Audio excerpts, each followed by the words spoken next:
An Act of Goodness. Sidhu was an ordinary 11-year-old boy who loved to spend time with his friends playing outside in the evening after school. The kids played in a barren area at the outskirts of the village.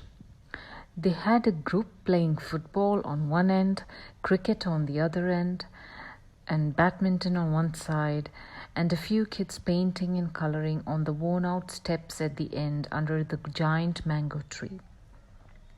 It was considered their place until a team of engineers arrived one fine day and set up their surveying equipments. They were marking the borders of the land.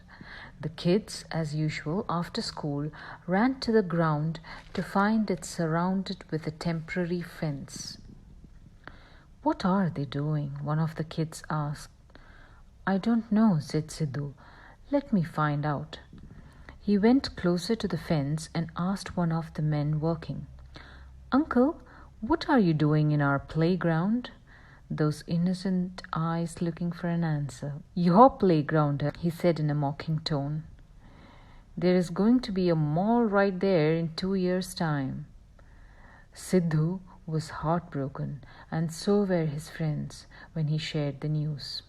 All of them sat down on the worn-out steps under the giant mango tree, which was all that remained as theirs. A little later, all the kids returned home except for Sidhu.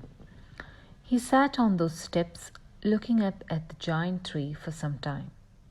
A thought suddenly struck him. He ran back home, got some coir-laden ropes and a piece of wood big enough for a person to sit on and some tools from the store in his house. He ran towards the tree, looked up and said, "We have got some work to do, Mr. Mango Tree, so you be ready." The next day after school, the kids came running with hopes that the people working on the playground might have left. But they were very much there. They have started leveling the ground, covering their football ground, cricket pitches, and badminton area.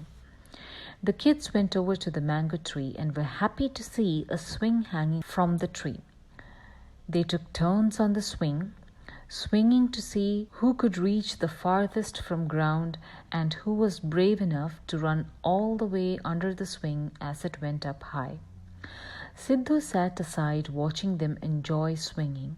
Little did he know there was another person watching him from the other side of the fence. A week passed. Kids spent their time on the swing, taking turns, a few climbing on the trees. They really enjoyed the swing and managed trying several acrobats on it. Sidhu sat aside watching each one of their faces as they took their turns on the swing. And the person on the other side of the fence sat in the porter cabin set up as a site office and watched Sidhu. He came out of his cabin and walked towards Sidhu. "Hi there," he said. "Can I sit here next to you?" "Sure, please," answered Sidhu.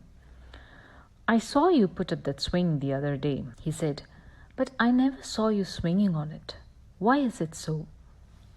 Sidhu looked at the stranger with those innocent eyes twinkling and said, "I really like to play on the swing, very much like them. But sitting here and watching them so happy, enjoying something I did for them, it makes me feel even more happier, much, much happier. And each day, the feeling just gets stronger." The man was awestruck hearing those words from a little boy. "You are very special, kid. Not many people nowadays feel the same way," he said with a tone of reverence in his voice. "Uncle, why can't they build a park for the kids instead of the mall?" asked Sidhu innocently. I don't know. Well, I shall have to leave now. Thank you for your time." Having said so, the man left to his cabin. "Sir, we are almost done with the leveling. That's a really nice stretch of land you got yourself there. A prime spot. Surely going to get a lot of people invest in it, said the foreman. The man didn't comment. A year later, in place of the stretch of the barren land, stood a children's park with swings, slides, merry-go-rounds, and everything a child would wish for. The man visits the park once in a while. He sits on a bench and just watches the children play to his heart's content.